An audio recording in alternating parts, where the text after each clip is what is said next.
The backflip, one of the most amazing, incredibly beautiful, but also quite a hard move. Again, we are progressing through the moves as they get harder and harder. The backflip has a similar motion to the ARS, the air roll spin, but it's a lot more of a straighter motion.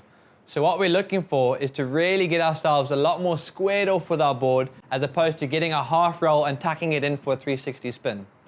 With a backflip, for example, we think of a gymnast who stands facing forward, does a backflip and faces the same direction again.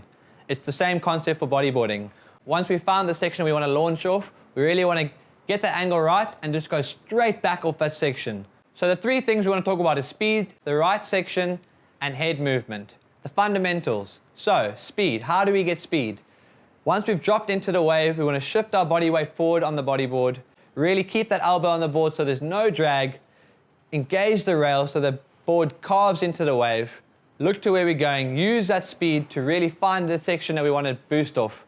Use that speed to really draw toward the section. Now let's talk about the section. The best section for a backflip is coming out of a barrel. When a barrel reaches its ending point, there's a perfect section that allows you to hit the barrel and launch out into flat open water. This type of section really gives us the space and time to really eject ourselves out as far out as we can to complete the circular backflip motion. How do we get this backflip motion? Head movement. Where am I looking?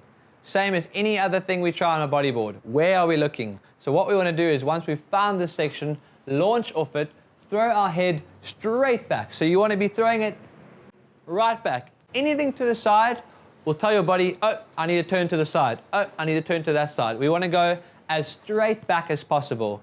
Once we've got that head movement going back, pull the board forward with you. You're going to do a loop motion. Remember, as a coiled spring, you want to extend off the section, launch off into the flat.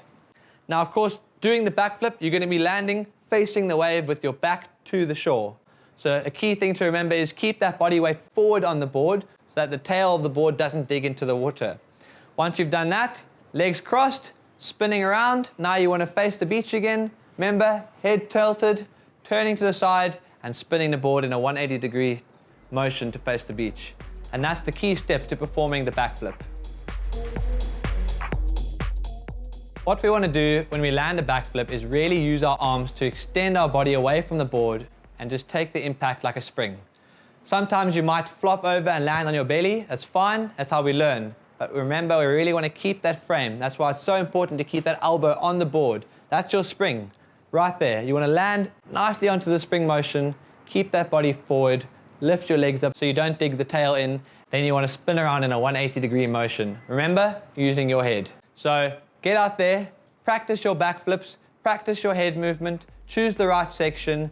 Remember to get speed, engage the rail, really focus on those core fundamentals because that's what's going to bring you to the point where you perform your best backflip. All right, guys, get out there, start practicing.